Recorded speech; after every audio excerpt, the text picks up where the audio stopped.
জীবনে নিজেকে চেনার জন্য হলেও একবার ঠকে যাওয়াটা খুব জরুরি। জগতে মানুষ চেনার মতো মানুষের খুব অভাব।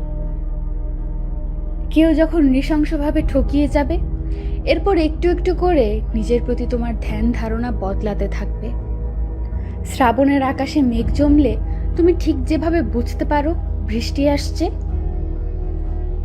ঠিক তেমনি জীবনে ঠকে যাবার পর তুমি বুঝতে পারবে যে মানুষটি নিজেকে জানাতে এসেছে সে মানুষটি কতটুকু সঠিক।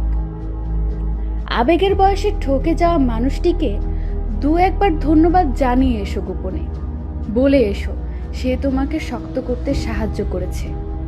উত্তাপ নদীতে একবার নৌকায় ওঠা যাত্রী কখনো জীবনে দ্বিতীয়বার নৌকায় ওঠে না। স্রোতার ঢেউয়ের দাপট তার জানা হয়ে যায়। ভুল মানুষ চলে যাবার পর তোমার ঝাপসা চোখ পরিষ্কার হয়ে যাবে। চোখের ভাষা পড়ে বুঝতে পারবে মানুষটি ঠকিয়ে যেতে এসেছে।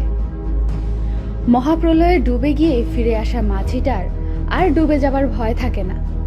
জীবনে একবার ঠকে যাবার পর নিজেকে নতুন করে যখন আবিষ্কার করবে, তখন দেখবে কষ্ট চাষের জমিতে পঙ্গপালের হানা পড়েছে। নিজেকে চিনতে পারা মানুষকে কেউ দ্বিতীয়বার কিংবা তৃতীয়বার ঠকিয়ে যেতে পারে না, বরং সর্বশক্তি সঞ্চয় করে এগিয়ে যায়। ঠকে গিয়ে নিজেকে নিখোঁজ না করে ফিরে এসে জানিয়ে দাও, আমাকে চাইলেও আর কেউ ঠকাতে পারবে না।